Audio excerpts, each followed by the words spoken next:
This is my 40th class reunion year. So on June 20th, the class of 1975 will gather and we will reminisce and we will remember.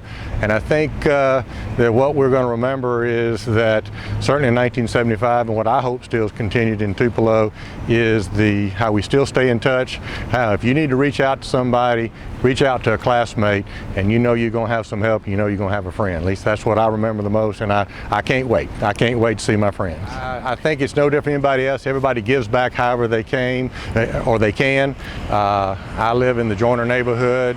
Amazing the disruption that happened in my neighborhood, and just, you know, I like to take pictures and just started taking some. I had no clue whether they would be used or not.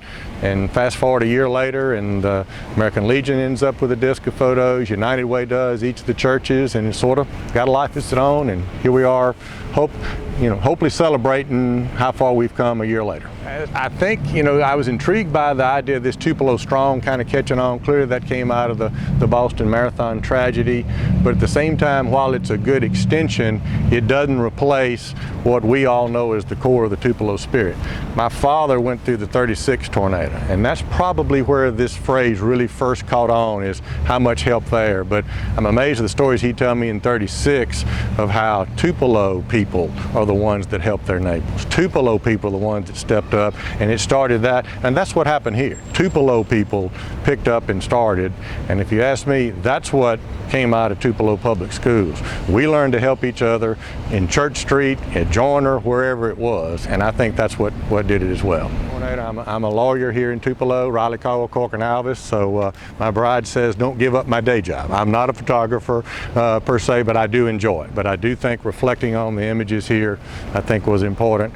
And I guess really one thing I think that's also important to convey is while no loss of life here certainly is an extension of Tupelo, we had a loss of life in John Servati, who was a great Tupelo kid, and I think I've expressed it. I'm glad we have this in his honor and his memory. Is any of these images here, you see somebody helping, you could have plugged John in these, and he's the type that would have done that. And he instilled and learned that. I guarantee you he learned that from his teachers, his administrators, his classmates in the school system. I have a lot of friends here. It was so hard to learn English, but a girl named Jillian helped me learn English.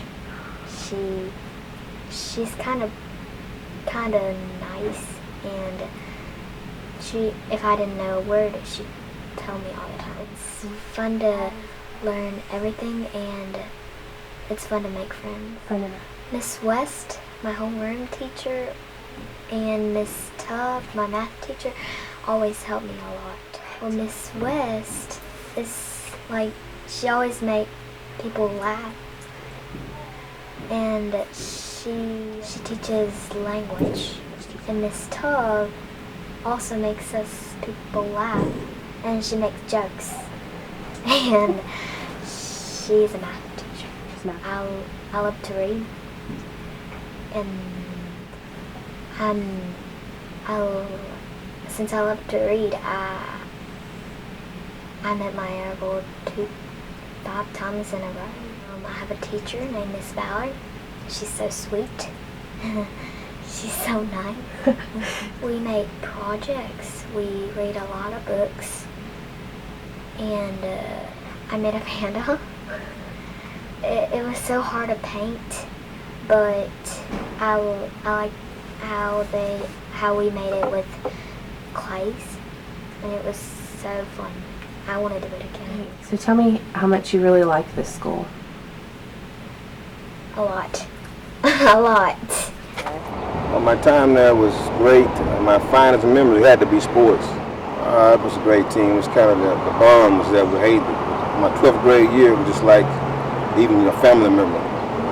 Just everybody had bond since like 8th grade. The hardest thing about leaving the 8th grade and the 9th grade was Coach London, Nicky London. He's a legend. Everybody loved him.